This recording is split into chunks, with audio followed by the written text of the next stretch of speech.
नमस्कार prime time Odia news को स्वागत। नमस्कार। बर्तमान आपण जो विजय हासिल कले एटा इतिहास रचिला बोली आमे सुनिया पाइली से विषय कोन कहे। निश्चित भाव में ऐतिहासिक विजय मु जितेबाला आपण माने नौथिले प्रथम रु स्टेटमेंट मो पाखरु मने पकांतो मु सेतेबाले मध्ये कहिथिली मयूरभंज 10 को 9 को 9 नबो एवं एमपी 3 को 3 नबो एवं ओडिसा रे सरकार करिवो ए कथा मु कहिथिली बार बार कहिथिली एवं डबल इंजन सरकार हम कहिथिली आज ताहा पूर्ण हेछि कारण ये जनता जनार्दन एक परिवर्तन स्वर थिला अतिष्ठ होते 24 वर्ष सरकार उपरे अतिष्ठ होने विकल्प खोजुले आ विकल्प भाव में भारतीय जनता पार्टी को ये चयन कले जे मोदी जी मोदी ग्यारंटी पूरा काम करे मोदी जहाँ कहते करते तेणु मोदी जो जन हितकर कार्य तले पहुंचा भाया जो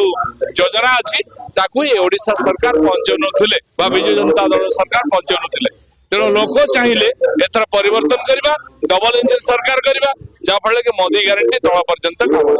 तेणु ये परिवर्तन एक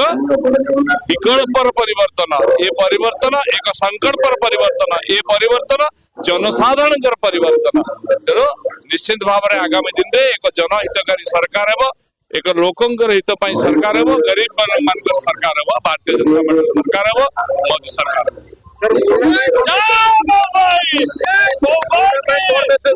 देखो मोरुडा विधानसभा 15 वर्ष धरी लगातार भाव में विजु जनता दल विधायक माने थिले किंतु आज भी देखा जी आपड़ी सामान्य जो जलर समस्या रही रास्तार समस्या रही डाक्तरखाना डाक्तर ना स्कूल टीचर ना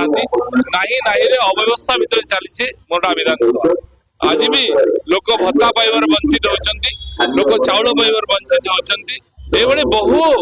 छोट एवं जोटा सर्वनिम्न अधिकार से अधिकार वंचित होती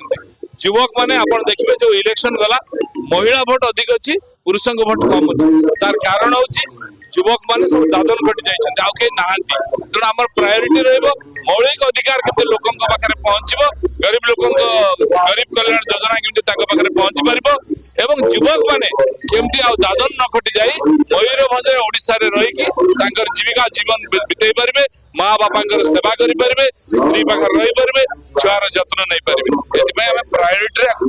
bureau report prime time Odia news.